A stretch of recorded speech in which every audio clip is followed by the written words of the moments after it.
Добрый вечер. А теперь о главном. Через 10 дней после выборов мэра Бишкека в городском совете, которые состоялись 8 августа и которые проходили под руководством председателя Горкеңеша Алмаза Гененбаева, сам Гененбаев был назначен первым заместителем руководителя аппарата президента. Этот шаг не совсем понятен для рядового избирателя, потому что председатель горсовета – это была выборная должность, а первый заместитель – должность подчиненная.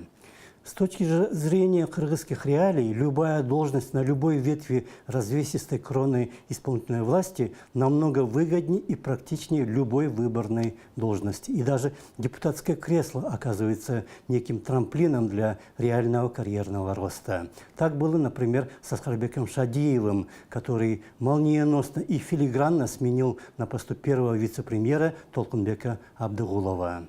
Несмотря на это, за освободившееся место председателя горсовета сейчас идет борьба. Претендует на это место и сын бывшего генерального прокурора Камбаралы Конгантиева Куанычбек. В принципе, чуть ли не половина нынешнего состава городского совета, избранного в декабре 2016 года, это мажоры, то есть дети, племянники или другие родственники бывших высокопоставленных лиц. Достаточно назвать Эрмека Усубалиева, Гульнара Молдубаеву или Джумабека Салымбекова, фамилии которых говорят сами за себя, или Талайбека Сагынова, являющегося двоюродным братом бывшего мэра Кувана Кулматова, либо бывшую супругу того же Кулматова Наталью Кулматову. Такое ядро совета чутко чувствует политическую конъюнктуру момента и никогда не ошибается. Они очень даже не ошиблись, избрав 8 августа мэром Бишкека Азиза Сурахматова, которому не оказалось даже номинальной альтернативы. При этом и сам БГК, и территориальная избирательная комиссия, и даже ЦИК действовали настолько быстро, слаженно и результативно, что даже те, кто хотел составить ему хотя бы видимую конкуренцию, были технично и многовекторно отсечены. Но вдруг возник вопрос другой.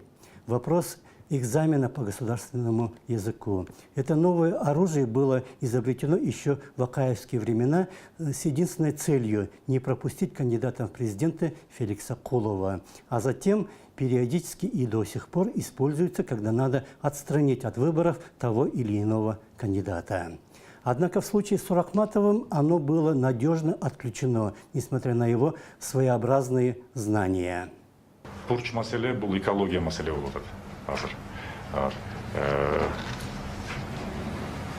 Экология маселени чечкенге азыр шаарды көбүрөөк жашылдан турууга аракет кылышыбыз керек да.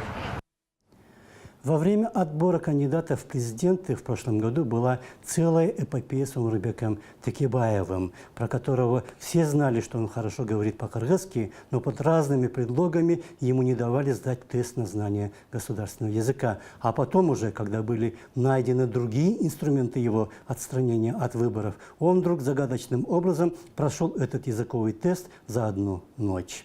А для Сурахматова был создан режим наибольшего благоприятствования. Но правительство еще в июле прошлого года приняло специальное постановление, согласно которому кандидата в мэры Бишкека надо проверять на знание госязыка по системе «Кыргыз-тест».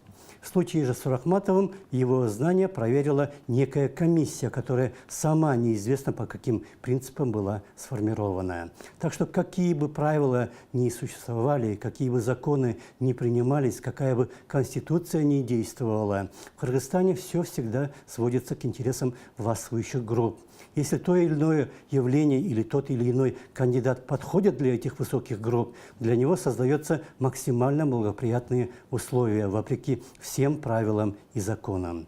Если же кто-то для этих групп нежелателен, те же самые строгие правила и законы оказываются настолько мягкими, что никаких препятствий для кандидата не создают. Аналогично тому, как 100 лет назад Макс Вебер говорил по поводу культуры, в кыргызской политике имеется устойчивое ядро, которое до сих пор не приемлет демократических нововведений и действует согласно тем меркантильным условиям, в которых это ядро возникло.